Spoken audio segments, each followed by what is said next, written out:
So if you're like me, when you first heard the music of bands like Tinariwen or Bombino or the music of Ali Farkatori, you were quite beguiled and perplexed by how they were getting these sounds out of the guitars.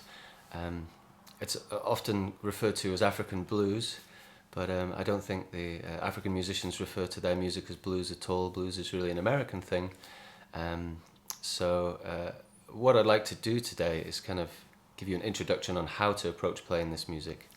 And one of the techniques I found from an American musician who travelled to Africa by the name of Banning Eyre, and he would tune up his low E string to G, and this gives you an open string drone in the key of G, and it facilitates playing major pentatonic patterns, or as in the example you just heard, minor pentatonic. So for our piece we're going to be using a Dorian pattern. And the thing about the Dorian pentatonic is that it has no third in the scale. And the third often delineates whether the chord is major or minor. So having that omitted means that it lends the music a more mystical quality, a more ambiguous quality. So let's grab our guitars and work through the piece. Okay. Now the first phrase, we won't worry about any bass just now, but it's essentially in 4/4 time, so if you can, you want the bass to do something like that eventually whilst you're playing. But you can have the bass dropping in and out, you know, that's what I tend to do. But the actual first phrase itself begins here on the 3rd fret. And observing other African guitarists that I can find on YouTube, I've noticed that a lot of them use a 2-finger approach. I'm so used to playing blues music that I use a 3-finger approach a lot of the time. But if you can, try and use your index finger to do a lot of the upstrokes on the riff. So here we're going to pick on the 3rd fret, do those hammer-ons like this. Index finger here. 3rd fret, 3rd fret, open G string. Okay, so that's the first phrase. Then you're going to do a triplet pull-off. So we're hammering on and off, landing back on the D string, and then open G string. Okay.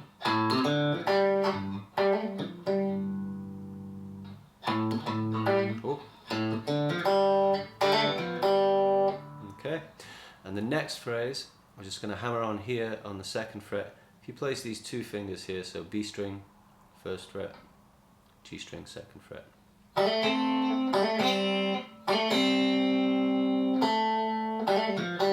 And you're just repeating that same riff we just did a moment ago to finish off. So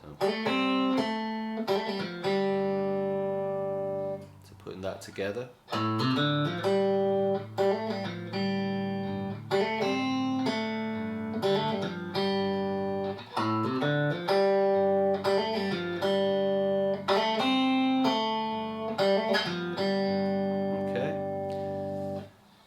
So that's the first half of the A section. The second half will go like this.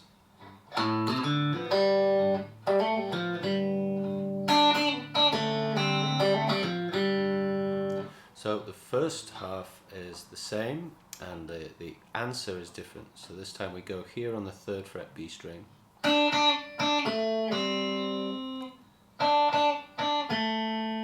G string, 2nd fret, 1st fret. And then the hammer-on pull-off move again. Okay, so that second half of the A section all together goes like this.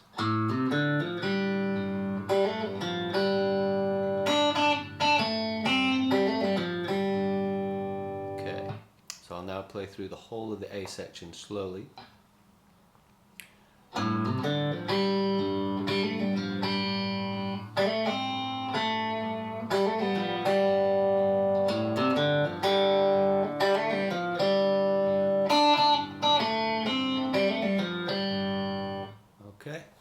Now the B section, we're going to slide up here. 1, 2, 3. Okay, so 3 hits on here at the 5th fret, and then you're going to slide back from the third to the first, and then hammer on to the third.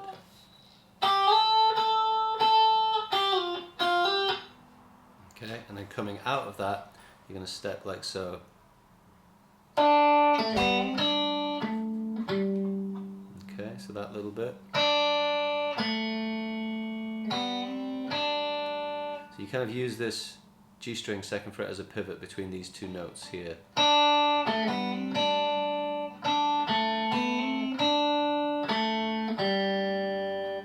So that section, just the melody.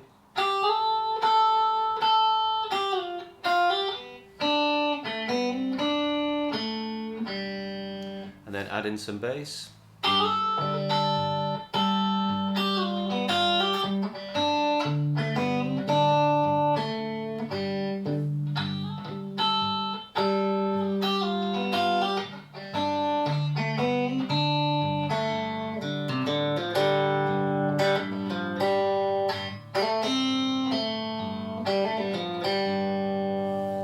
Okay.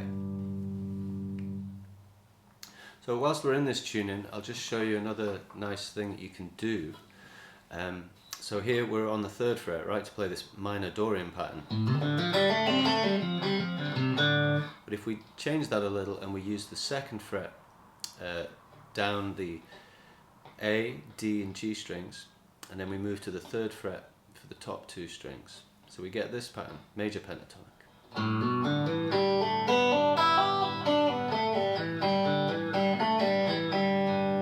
Okay, all on the second and third frets.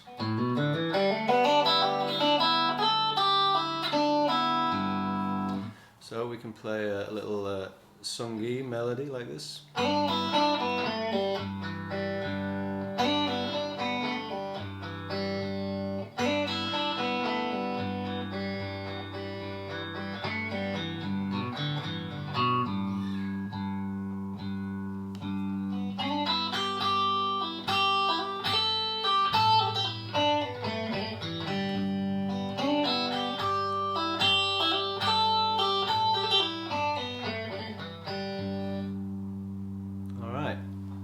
So lots of fun to be had there.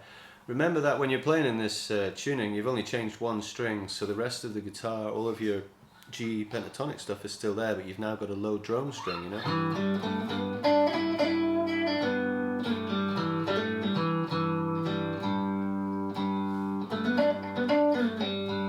So you can do all of your usual G pentatonic stuff.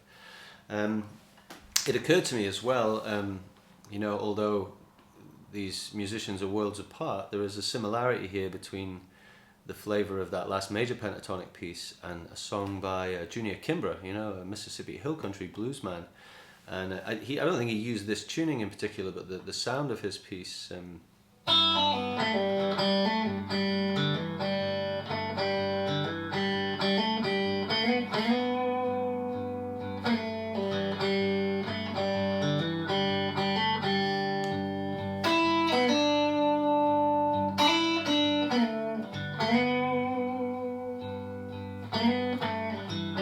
Something along those lines. It's a tune called Meet Me in the City, beautiful piece. The Black Keys covered it. You can play it in any key you want, but when you're in this tuning, it really makes it easy to play things like that. So have fun, experiment yourself, come up with your own improvisations, and well, let's jam on Wednesday. See you guys there. Cheers.